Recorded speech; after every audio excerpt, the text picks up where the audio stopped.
Bonjour Frédéric, ça va? Bonjour. Oui, tout va bien? Tout va bien. Oui, je vous trouve souriant, parce que moi, en regardant les journaux ce matin, Non, mais- un peu déprimé. Il était Oui. question gros sous, économie. Exactement. Beaucoup, ouais. Il y a même une info dont on a peu parlé, en tout cas pas comme ça. Au moment de la déclaration de patrimoine des ministres rendue publique vendredi dernier, on a parlé des voitures d'un tel, du patrimoine de tel autre, mais pas de l'information générale qui finalement se dégage de tout ça. Un tiers des ministres de ce gouvernement sont des millionnaires, rappelle cet article de Libération.fr, même un peu plus du tiers. 12 sur 32, ça fait 37% exactement. Pas mal. 7 millions d'euros de patrimoine pour certains ministres, ça fait presque 50 millions de francs, comme on disait autrefois. Oui. Alors, évidemment, être riche n'est pas une honte, hein, et il n'est pas dit non plus que des ministres pauvres seraient de meilleurs gouvernants, mais enfin, les ministres ne nous ressemblent pas, c'est un fait. Le patrimoine moyen des Français, lui, n'est en effet que de 150 000 euros le logement, en général.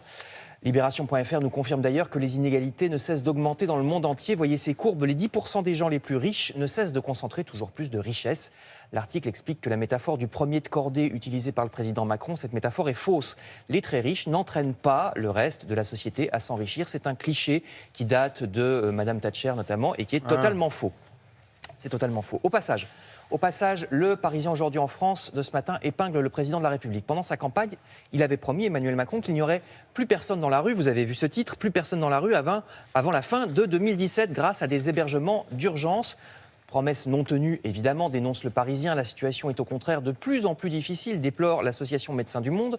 Le manque de moyens étant toujours aussi criant. Le journal La République des Pyrénées raconte même cette histoire. Dans la ville de Pau, un SDF a été verbalisé, regardez, 2 fois en 15 minutes. 2 PV, je cite, pour occupation abusive des trottoirs. Il fallait l'inventer.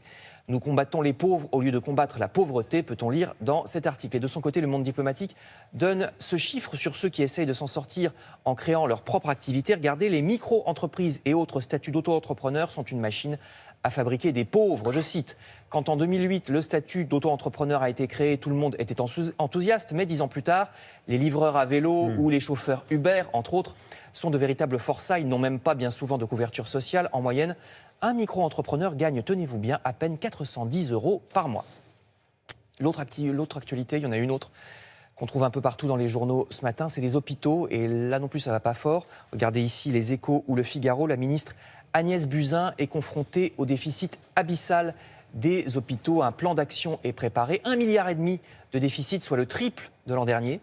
Désormais, la qualité des soins est même menacée, disent les articles. Le Figaro épingle un système comptable complètement aberrant. En gros, un hôpital est encouragé à faire beaucoup d'opérations faciles, que la Sécu payera sans discuter, plutôt que de faire les opérations qui sont nécessaires, tout simplement. Ce système est critiqué depuis des années, pourtant il persiste. Les hôpitaux demandent son abrogation. La ministre se dit ouverte à un autre système, mais à titre expérimental seulement. À ce propos, l'Humanité publie un témoignage hallucinant de 2 pédiatres du CHU de Grenoble.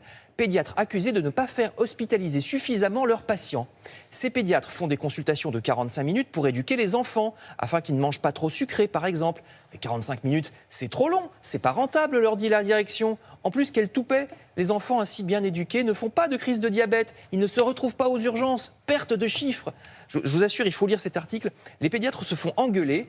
Je vous encourage à lire cet article de l'Humanité. Cette histoire est vraiment stupéfiante, à l'heure où en plus, le diabète, pour ne prendre que cet exemple, explose chez l'enfant, comme vous le voyez dans cet article du Figaro. Donc je vous le dis, la ministre de la Santé est ouverte à un autre système, mais pour l'instant à titre expérimental.